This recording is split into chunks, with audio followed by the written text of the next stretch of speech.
The roar from Lisbon could be heard all the way to North London. Arsenal did it. They actually did it. Against all odds, against the formidable Barcelona, they conquered Europe. The UEFA Women's Champions League trophy belongs to Arsenal. It was a night of sheer, unadulterated joy for the Gunners. An 18-year wait, a chasm of time filled with hope and near misses, finally came to a glorious end. This was not just a win, it was a statement. Arsenal are back at the very summit of European women's football. The date, May 24, 2025, will forever be engraved in Arsenal folklore. At the vibrant Estadio José Alvalade in Lisbon, Portugal, history was rewritten. This triumph marks Arsenal's second Women's Champions League title. Their previous victory, a distant memory from 2007, had set a precedent. But this felt different. This felt like a rebirth. To overcome a team of Barcelona's caliber speaks volumes about Arsenal's character. They faced the giants and did not flinch, emerging as champions through sheer will and tactical astuteness. This victory reaffirms their status as one of Europe's truly elite football clubs. They stand alone once again as the only English club to have ever lifted this coveted top club title in women's football. The journey to this final was arduous, filled with challenges that tested their resolve. Going into this monumental final, few gave Arsenal a fighting chance. They were the definitive underdogs, a label they wore with a quiet defiance.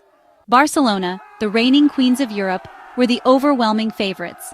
The Catalan giants, with their galaxy of stars, were expected to continue their imperious march. But football, in its beautiful unpredictability, often rips up the script. Arsenal did not just rip it up, they rewrote it with a flourish. Barcelona's recent dominance in European football is nothing short of breathtaking. They had claimed 3 of the last 4 Champions League titles.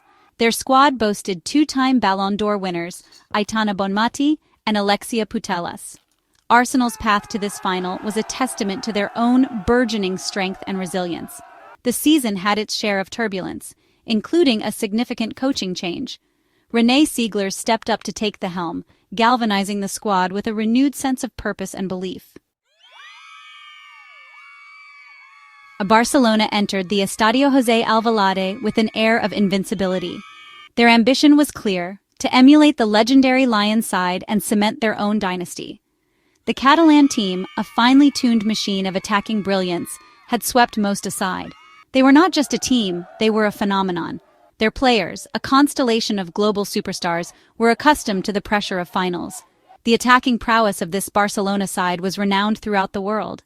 They played a brand of football that was both beautiful to watch and devastatingly effective. Goals flowed freely for them throughout the competition. In fact, they were just 1 goal short of breaking the all-time record for the most goals scored in a single Champions League campaign.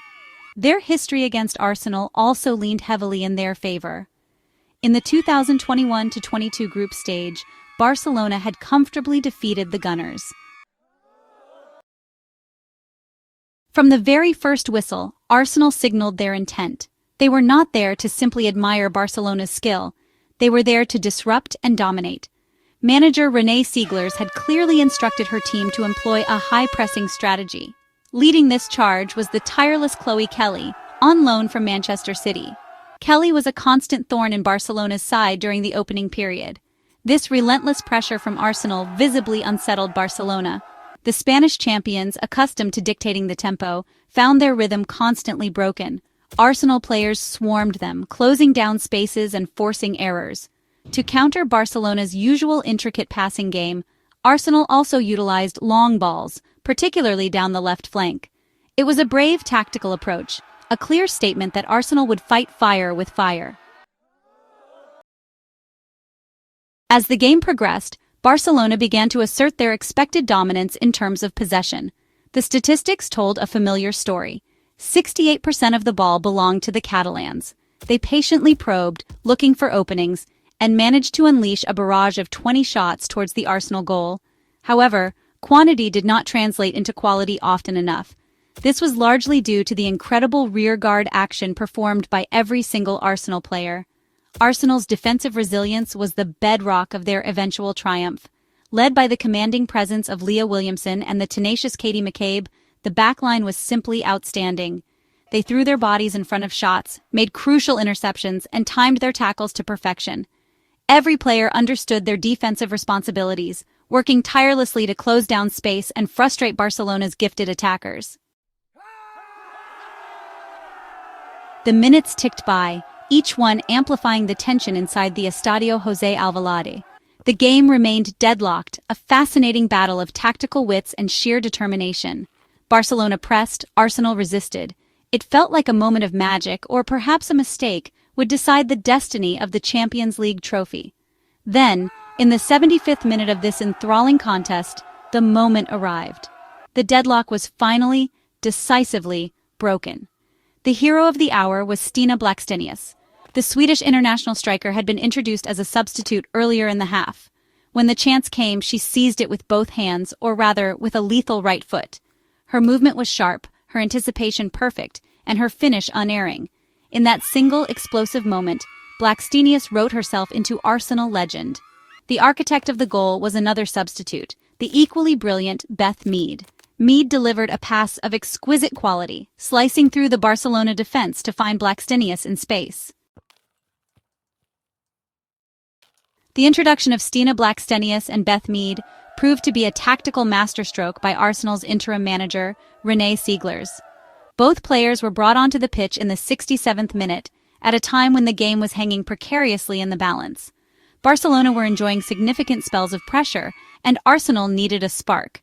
Sieglers, showing immense courage and tactical acuity, made the decisive call. Her substitutions were not just changes, they were game changers.